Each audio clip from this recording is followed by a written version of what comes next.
As we age, quality sleep becomes increasingly important for our overall health and well being. So, why do older women tend to have problems sleeping through the night? Changes in production of hormones such as melatonin and cortisol may play a role in disrupted sleep in older adults. As people age, the body secretes less melatonin, which is normally produced in response to darkness and helps promote sleep by coordinating circadian rhythms.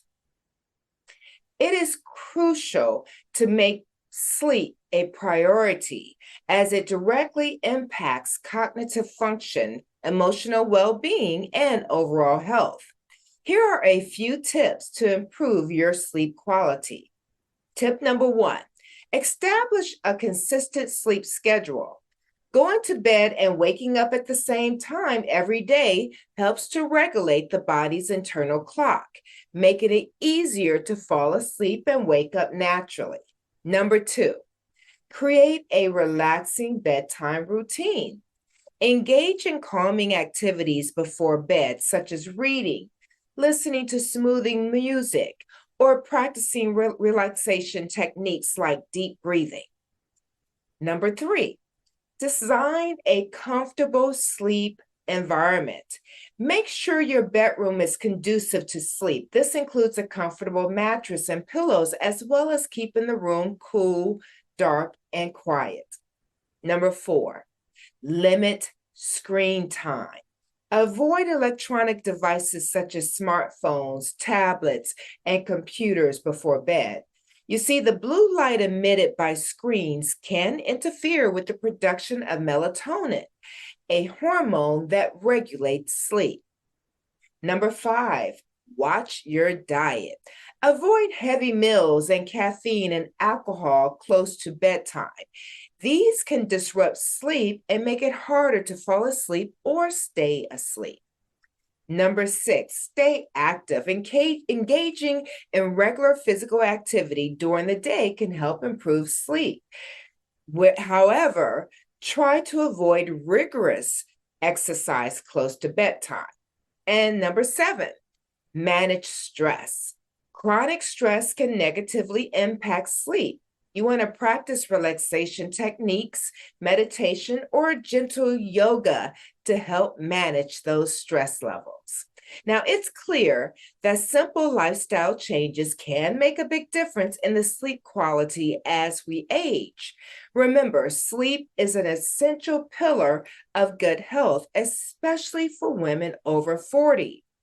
And by incorporating these tips into your daily routine, you can improve your sleep quality and wake up feeling refreshed and rejuvenated.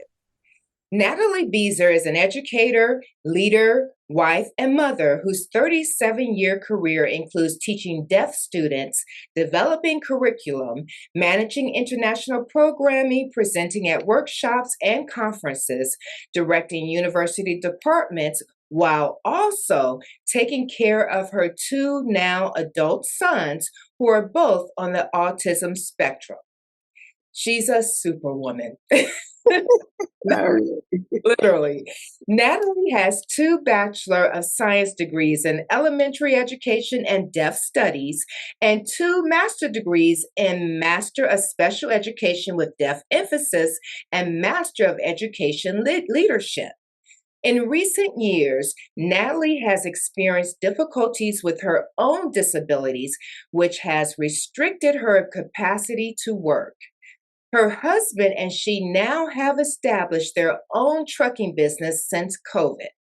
Natalie is on the road to recovery and is passionate about utilizing her experience, skills, and experience to provide one-on-one coaching to parents of children with disabilities. Thank you so much for joining us, Natalie. You're welcome. It's a pleasure to be here. So I know that what you're doing is so much needed. While everybody's coaching primarily for businesses, all this other stuff, you're doing something that is probably it touches the hearts of many, because I can't imagine being a parent dealing with your child's disabilities, and many only think about it only, while they're young, but going into adulthood. So you help parents with these issues. What are some of the problems that they face that you also identify with? Yeah. So I do have a wide gamut, but I try to focus more on those that are transitioning to adulthood for one or two reasons. One, because a lot of times we look at disability as something wrong with them, something is the problem. And that is not my view of disability at all. I just think that it's really about the barriers that people experience. And so my goal, usually for a lot of parents, it's a hard announcement to get from the doctors. I had one parent I dealt with. Her son was 11 when he was diagnosed, as my son was 11 when he was diagnosed with autism. And not expecting that result, you have no idea what to do. And so my goal is one, to identify where the needs are, and then to help navigate some of that. So in the college setting, a lot of students didn't, well, parents and students, they didn't even think that college was an option for them. And even in the workforce, because my sons decided not to do college. So what does that look like? And living in the community and working and being independent. And so I really emphasize some of the skills, what are they're needing. So a lot of skills work, I call it, where it's maybe time management, it may be interview skills, it may be budgeting. Those are some of the issues. So it really, and I really do believe that parents and their children are a team. I could not have gotten to where I am as a mother and as an educator without people acknowledging that I know my children. And a lot of universities and even in employment, they don't value the parents' perspective, because a lot of the learning happens at home. We all have our systems, we all have our connections, and for a lot of individuals with disability, their family is the only support system they have. But yet, still, they're isolated because of that. So, one of the things that I really want to do is to empower parents to know, yes, there are resources available to you. Yes, there are many, many people with disabilities that are doing phenomenal things. And that doesn't make their children any different, disabilities or not. And that is my goal. I had one student when I worked at Prior University, required 24-hour daycare, nurses, 24-hour days. And people would look at this student and say, how is he going to live? How is he going to live on campus? Not only did he live on campus, he wanted to do, he was really involved in the community. And if there was a barrier, if there was something that was preventing him from doing that, my goal was to identify what the barrier was and how we can overcome it. And so that is kind of the same philosophy that I have with my children and with parents that I've worked with in the past. And even to this day, I still communicate with all my deaf students. I started teaching them at age 5, and we're still doing Facebook. And, so it's not just teaching and coaching for me. It's a lifelong commitment. I try to provide resources. I like to say, if there's a problem, Natalie will find a solution. And if there's no solution, guess what? We make some up. And so that's what I try to do. So you'll work with the parent and the adult. I do, because I do work with both. So right now, like you said, I've been out of doing this for about 7 years. I'm doing my own stuff. But in the meantime that I've been doing it, I've still been helping parents, friends or colleagues or whatever. They have this diagnosis now. What do I do? What's the next step? And so that's what I do. I advise, or even sometimes parents are not even aware, but I see indicators of, particularly my emphasis. Well, I have two loves, deaf and hard of hearing and autism. But particularly with autism, because it's an invisible disability, um, and it's so prevalent right now that for a lot of parents, it's devastating to hear. But I don't see those. Yeah. And Yeah. I always tell my kids and my niece, who also she has multiple disabilities, including autism. But I tell her every day, you can do anything. You can be whatever you want to be. That is my goal, is Yeah. to help parents to see it's not the end. The Yeah. disability is not the end.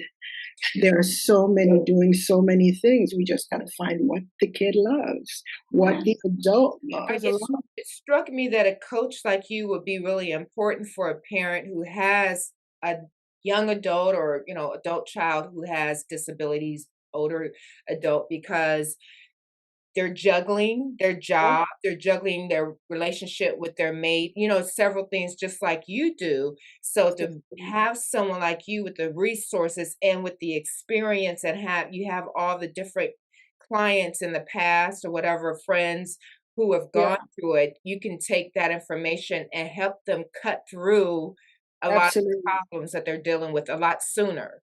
Absolutely. For example, one of the hardest things for a lot of parents is to navigate the health resources. Mhm. What sorts of grants are available to parents? What sorts of testing do I need to do? Do I need to have money for that? And having particularly a young kid who is on the autism spectrum, and even with other, because usually it's not just autism. Usually autism is a comorbid disability, meaning there is either issues with like depression and anxiety or some other things. And so it can be overwhelming for a young parent or for any parent, but for somebody that's not had never experienced anything like this, it can be really overwhelming. How do you navigate your relationship with your spouse or your significant other children? I have three sons, and my youngest, he has so many of the actions and behaviors of his older two brothers, and he's not on the autism spectrum. So how do you navigate that as a parent? How do you save time for yourself? Because it's quite easy to spend all your time taking care of your family and then you leave you. And so I think I bring a lot of experience and skills to the table. I think because of my wide range of working with families from newborn all the way to adulthood. And I really want to table each person, each parent, each family. It's really about what they need. There's no cookie cutter. One of the things that they say about individuals with autism, if you've met one person with autism, you've met one person with autism. That means that they're all very, very different. Hmm. And so there is no one system, no one pattern, not no one skill that helps. Or so that's why I like to have a variety of things to try. Like so Yeah. I'm going to be very specific to the parents' needs. Mhm. Um, and so I just want to be in a position to provide some support and not struggle for years and years to figure out this secret system that nobody tells us about. Mm. What do you find is the main thing or the main thing, I guess the main source of information that a parent who discovers their child has autism that they don't find out till later? If Um, so the thing is, there is so much information on autism, so much information on, disabilities, particularly, lots of websites. So one of the big challenges is to narrow down how do I know which information is accurate? How do I know who to connect with? Because it's everybody. It's like you go on and it's so much, it's overwhelming.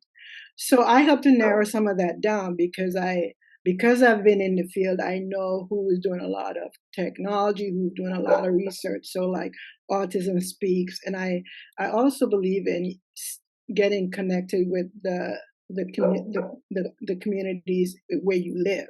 So like Autism Minnesota and being involved in those things, and so getting to know other families, Mm.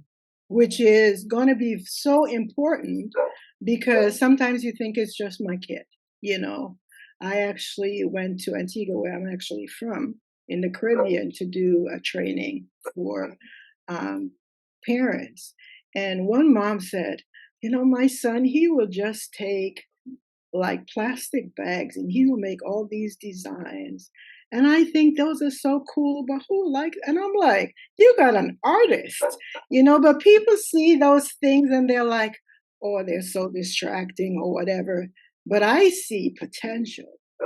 And those are the things that parents see it as distracting, or every time, they would use a wide variety of things. So all of my kids are into music.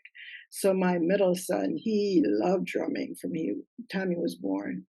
So we can imagine how peaceful my house was, right? But that's what they love. And so I really push parents to use those to be the moments to train and to teach, and don't try to fit them into no particular system per se. Look at how the kid learns. Look at how the adult learns. Look at So how, so yeah, even when a parent connects with someone else who has a child that has autism also, just remembering that their child is different than it's your different. child. They might be different. But one of the biggest challenges, I think, for a lot of parents is that their kids on the spectrums are so lonely. They don't socialize very well because that's one of the things. They miss a lot of the body language and the cues. Like even with my son, even tone of voice, all of those things, they miss considerable amount of those things. And so kids can be mean, and so a lot of young kids and even adults, because even as an adult right now, my son still experiences bullying. Um, it's exposing them to other kids that are like them, who understand some of their quirks and things like that. So not only does it help the parents to have somebody else to say, well, my son was doing this and I don't understand it, but the kids too, connecting and doing stuff together. Whatever, some have similar needs and some similar things that they like. And so a lot of them are into anime and stuff like that. So like anime clubs, and they don't, they're not looking for that. So parents are there providing all this stuff for their kids, and there's so much resources and Yeah. so many kids that are isolated. And so I'm trying to see how I can best kind of serve in that area. So do you generally work with the mother and the father with the child, or does it tend to be one parent primarily? A lot of times it's one parent over the other. When I was serving in a university capacity, sometimes I would have both parents. Um, but for the most part, it's usually one, Yeah. and for the most, it's usually the mothers. Yeah. And she's Um, passing the information on to her husband. Or no, yeah, I get it. yeah, it can be overwhelming. It can be overwhelming. Yes. It We can are be, better at juggling several things. That is for yes, sure. yes, yes, yes. And So it really does help when both parents work together yeah. because it's just like a newborn. Yeah, yeah.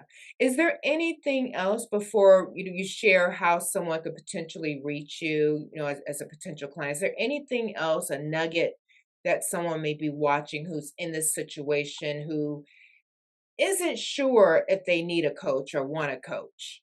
Right. So one of the things that I think is really important, we all know ourselves and we know our struggles. And a lot of times we are taught that asking for help is a sign of weakness. And it is not a sense of weakness. It is really, really important. We were built to have relationship. And one of the things I love about the education field is that we love learning from each other. And so I want parents to know that there's resources available, there's help available, and my goal is to connect them with that. Um, Even if it's just the ear, maybe it might not be necessarily, maybe they're doing all the right things, but they're just not sure. So Mhm. it's just having another set of ears. And I'm always researching new technology. I'm very much into new apps that really support disability and, um, accessibility things. So things don't have to be as difficult as we make it. And Mm, so that's what I want parents to know. yeah. It's okay for your kid to listen to their book as opposed to sitting for hours and because I used to get tears, man, lots and lots of tears. And so just using the skills that they have. And it just really, I think that I can bring a lot of support and encouragement to the family unit, to whatever age group transitions are my big things. It could be, okay, school's going to start. What do we do? What do I talk about? What are the needs of my kids? How do I do an IEP meeting? All of those things are things that are in my backpack of skills. Wonderful. So, yes. So, how would a potential client reach you? Yeah. So just by email right now, my email is nbeazer@gmail.com. And as in Nancy, but my name is Natalie, and then my last name. So first letter, last name, nbeazer@gmail.com. Perfect. I'm always checking email on Facebook. I'm on Instagram. Everything is my name. Haven't figured out to do something fancy yet. Yeah, yeah, yeah. That's okay. Oh We're yeah, all so I'm on all pretty much on all social media great. except. Thank you so much for joining us. Oh, And thank you so much for having me.